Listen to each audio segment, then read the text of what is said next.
A veces la vida no se derrumba con un gran estruendo, sino con un pequeño sí que parece inofensivo. Así comenzó todo para Daniel, un joven de 22 años que trabajaba como repartidor mientras soñaba con estudiar ingeniería. Él siempre había sido responsable, incluso un poco desconfiado con el dinero, pero aquel día de noviembre algo cambió. Era el Buen Fin, y Daniel solo había ido al centro comercial a comprar una funda para su celular, nada más. Pero al cruzar el pasillo, una empleada sonriente del kiosco de tecnología lo detuvo. ¿Has escuchado del nuevo programa Compra ahora, paga después?, preguntó, con una voz que sonaba más como un favor personal que como una venta. Daniel se rió. No, gracias, solo ando viendo. Pero entonces vio los audífonos que llevaba meses queriendo. Estaban ahí, brillantes, prometiéndole una vida con música más bonita, más cómoda, más suya. La promotora siguió hablándole. No necesitas tarjeta, no pagas nada hoy, solo unos pagos chiquititos. Ese fue el primer empujón hacia el pozo. Daniel aceptó solo para probar. Le tomaron sus datos, su INE, una firma digital y en menos de 5 minutos salió con una bolsa elegante y una deuda que todavía no entendía. Al principio todo parecía fácil, pagos de 249 pesos quincenales, nada grave, nada imposible. Pero esa noche, al llegar a casa, no pudo evitar revivir cada frase que la promotora le había dicho. Todo había sido demasiado rápido. Aún así, se convenció. Soy joven, trabajo, puedo con esto. La siguiente semana, sin planearlo, cayó en otra oferta. Una televisión pequeña para su cuarto, con pagos tan bajos que ni lo sientes. Daniel empezó a sentir una mezcla extraña de emoción y nervios. Era como si por primera vez pudiera tener cosas que siempre veía lejos, y todo sin pagar de inmediato. No lo sabía, pero ya estaba dentro. El verdadero pozo no estaba en las cosas que compró, sino en la sensación peligrosa de que todo era alcanzable, de que podía mejorar su vida hoy y preocuparse por el dinero mañana. Y cuando uno empieza a creer eso, el fondo se acerca sin que te des cuenta. Las primeras alertas llegaron un mes después. Su moto tuvo una falla inesperada y necesitaba una reparación urgente. Tenía apenas lo suficiente para arreglarla o para pagar una de las cuotas. Escogió la moto, porque sin ella no podía trabajar. Pensó, un retraso no es nada, lo pago la próxima semana. Pero esa simple decisión activó algo que desconocía: cargos moratorios, intereses diarios y una penalización que duplicó el monto pendiente. Cuando quiso corregirlo, ya debía más del doble del valor real de los audífonos. Daniel sintió un vacío en el estómago, una sensación que más tarde aprendería a llamar ansiedad financiera. El miedo a revisar el correo, a abrir una notificación, a contestar el teléfono. El pozo ya lo había alcanzado, pero aún no sabía hasta dónde podía caer. Durante semanas, Daniel sintió que vivía una doble vida. De día, sonreía mientras entregaba paquetes, hacía bromas con sus compañeros y mantenía la misma rutina de siempre. Pero por dentro había un peso que crecía, algo oscuro, como si cada respiración recordara que debía dinero y que estaba perdiendo el control. Todo comenzó con los mensajes. Primero fueron recordatorios amables. Hola Daniel, notamos un atraso en tu pago. Luego se volvieron más directos. Evita cargos adicionales. Después, duros. Tu cuenta será enviada a cobranza externa. Él los veía aparecer, uno tras otro, y simplemente bloqueaba la pantalla. En casa, su mamá le preguntaba, ¿estás bien? ¿Te noto inquieto? Daniel respondía lo mismo cada vez. Sí, solo cansado. Pero no era cansancio, era miedo. Un miedo que creció cuando comenzó a recibir llamadas de números desconocidos. Al principio no contestaba, pero una mañana, mientras esperaba que le asignaran rutas, accidentalmente tocó el botón verde. ¿Daniel Hernández?, preguntó una voz fría. Sí, respondió dudando. Hablamos de tu deuda pendiente. Necesitamos que pagues hoy mismo para evitar consecuencias. La palabra consecuencias le perforó el estómago.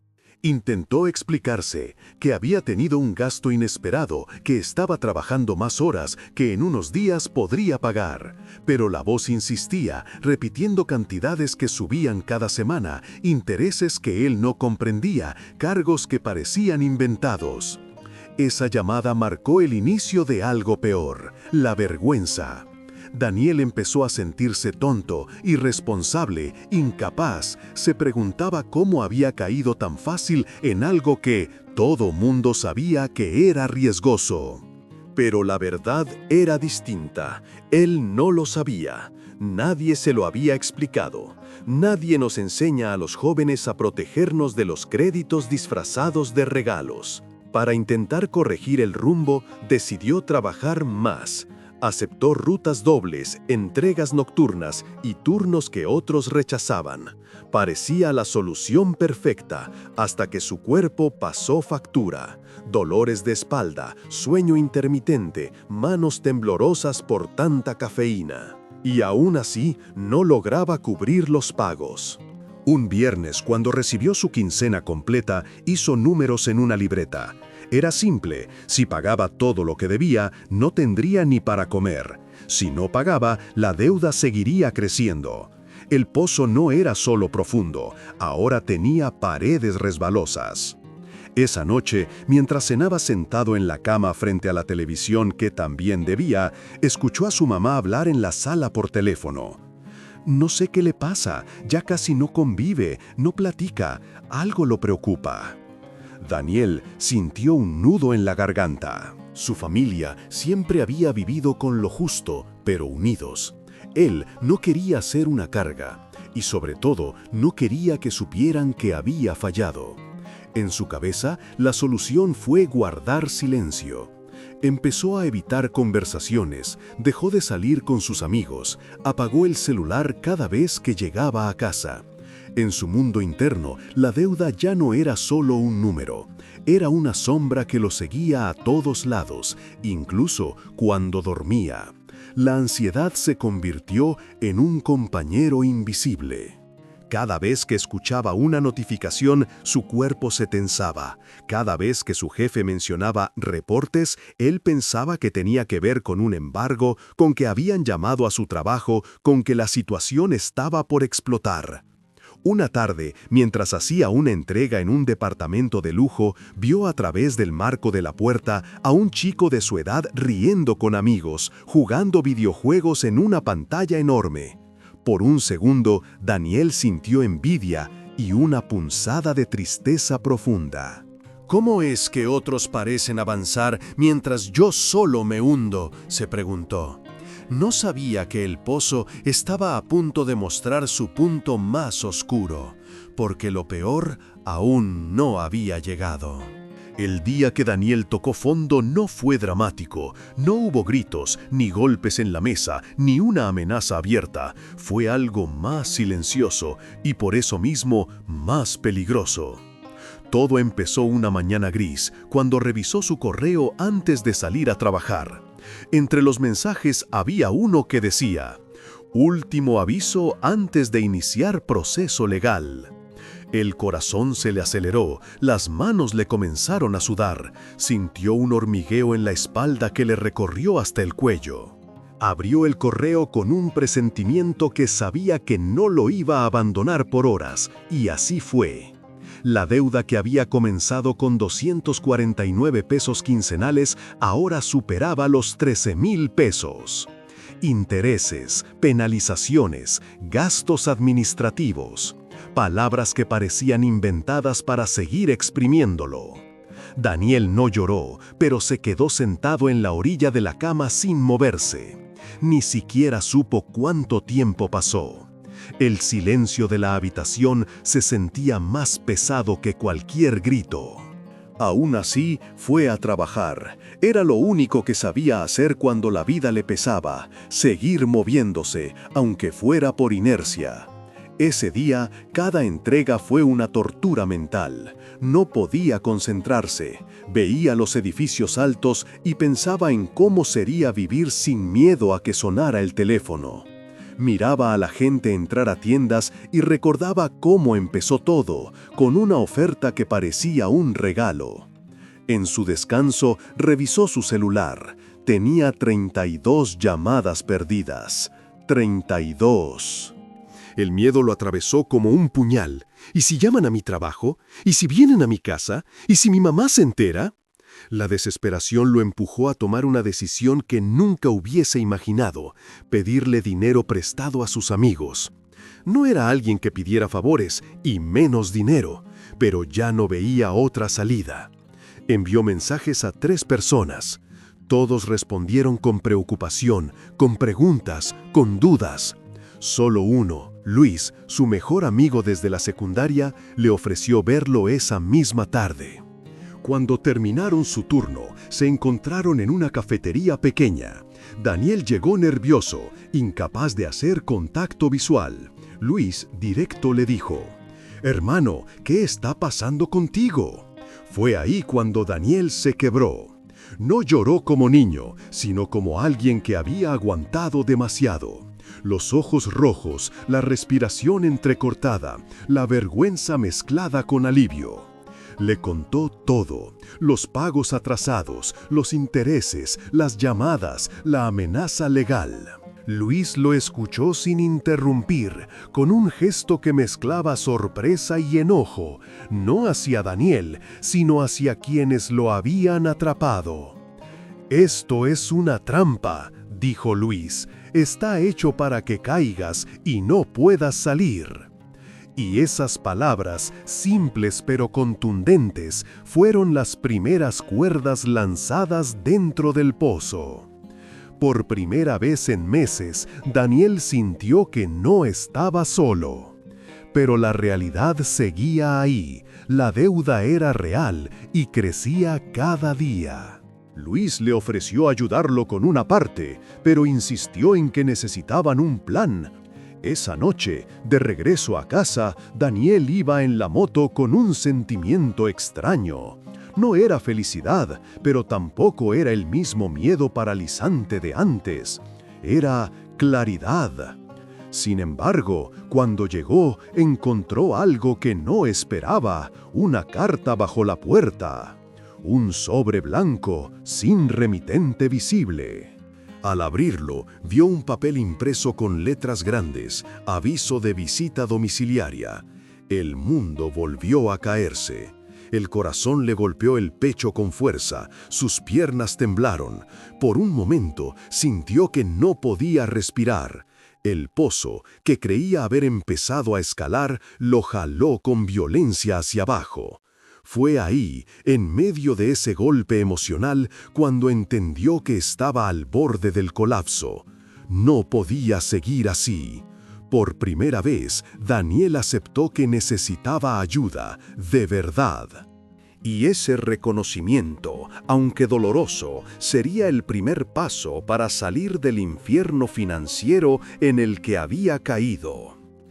Y ese reconocimiento, aunque doloroso, sería el primer paso para salir del infierno financiero en el que había caído. La carta del aviso de visita domiciliaria no dejó a Daniel dormir esa noche.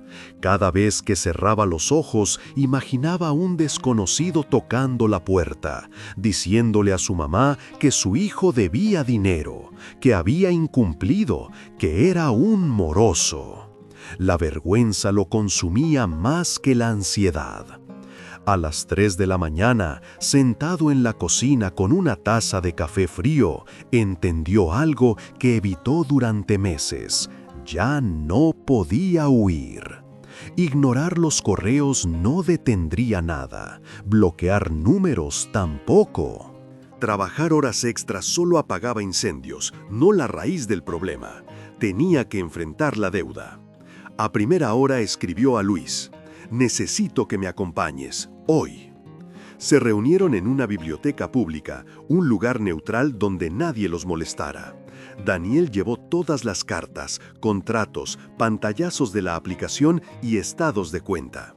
Era la primera vez que veía todo junto, y el impacto fue brutal.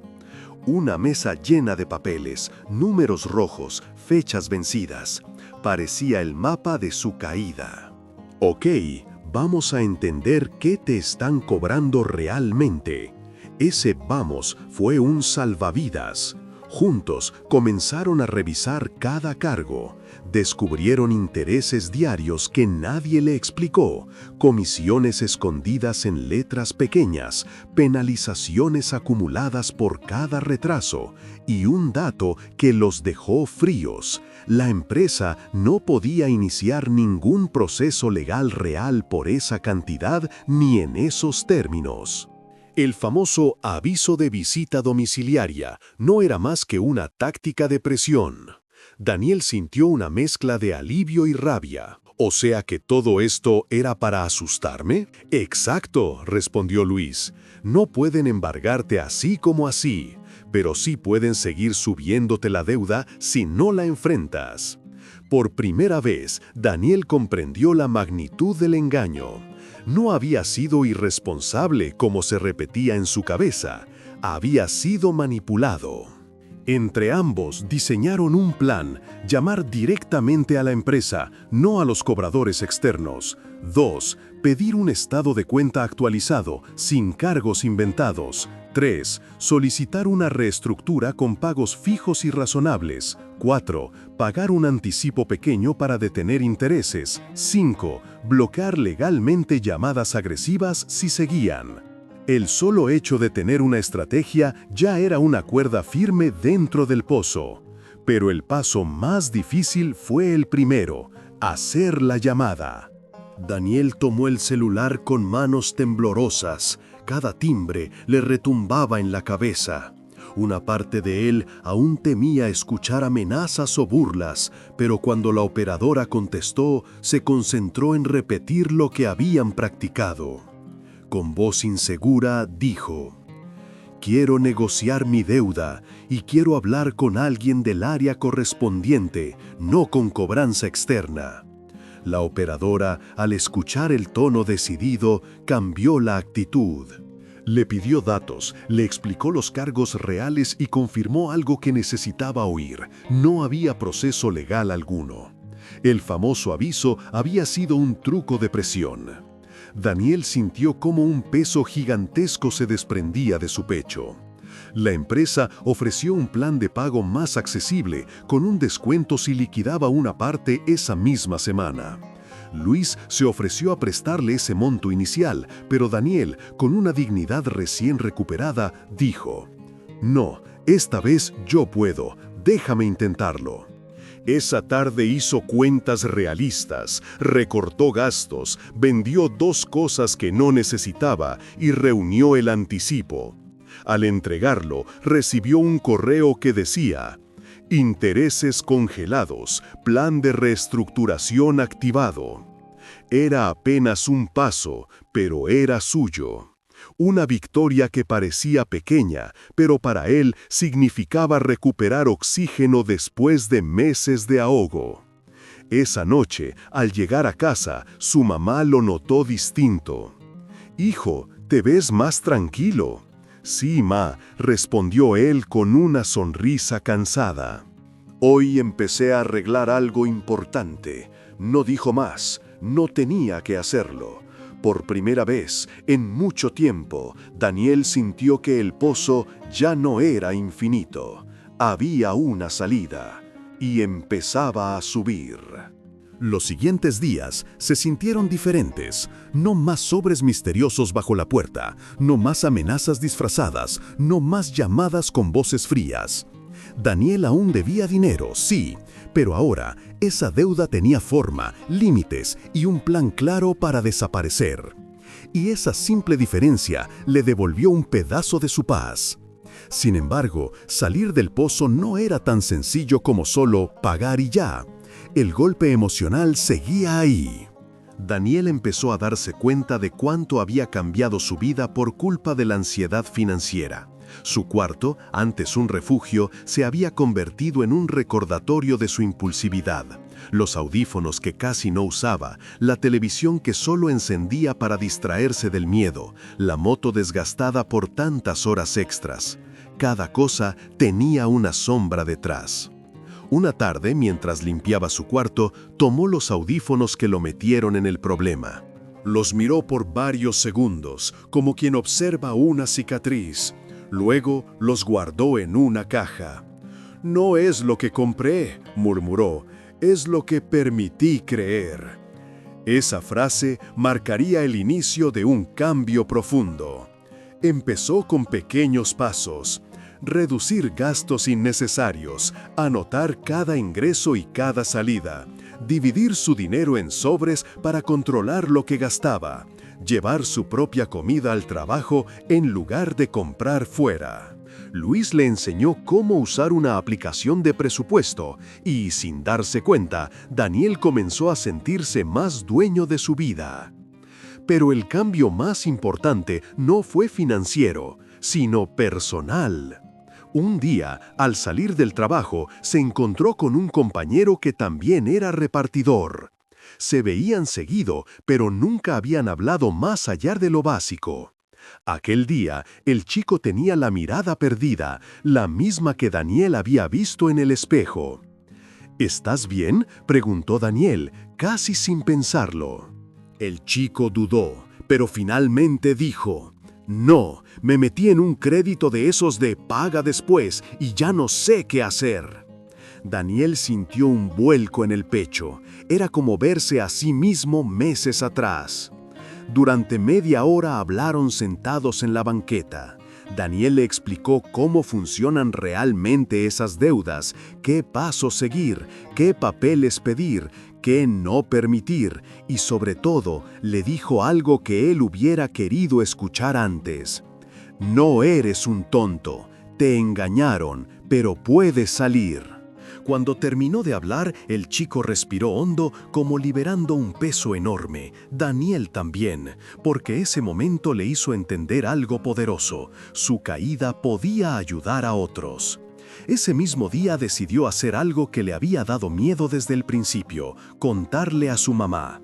No fue fácil, su voz temblaba, las manos sudaban y por un momento pensó en arrepentirse, pero ya no quería esconder más sombras. Se sentaron en la mesa y él comenzó a hablar. Le contó sobre la deuda, las llamadas, la ansiedad, todo. Su mamá no lo regañó, no lo juzgó, solo le tomó la mano y dijo: «Hijo, lo importante no es que caíste, sino que estás saliendo. Todos aprendemos así». Esas palabras, simples pero sinceras, derrumbaron el último muro que Daniel había levantado alrededor de su corazón.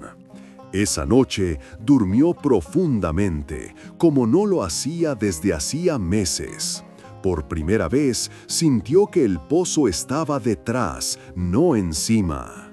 Los días siguientes se convirtieron en un ejercicio de disciplina. Pagaba puntualmente, evitaba caer en nuevas ofertas, analizaba cada compra y cada semana veía cómo la deuda disminuía poco a poco. No era rápido, pero era constante. Y cada pago era un ladrillo más en la escalera que había construido para salir. Daniel ya no era el mismo joven que cayó por un sí impulsivo. Ahora era alguien que había aprendido a manejar su dinero y su vida. Pero todavía quedaba un último capítulo, el momento de cerrar la deuda, mirar atrás y descubrir lo que realmente había ganado. El día que Daniel liquidó su deuda no fue tan épico como imaginó meses atrás. No hubo aplausos, ni música inspiradora, ni un momento cinematográfico. Pero sí hubo algo más importante: paz. Esa mañana recibió un correo con el asunto: «Cuenta saldada, gracias por tu pago». Lo leyó 3 veces como si no lo creyera. No había letras rojas, no había amenazas, no había cuotas pendientes. Solo una frase sencilla que significaba el final de la tormenta. Daniel dejó el celular a un lado y respiró profundamente. No lloró, pero sintió un alivio tan grande que casi dolió.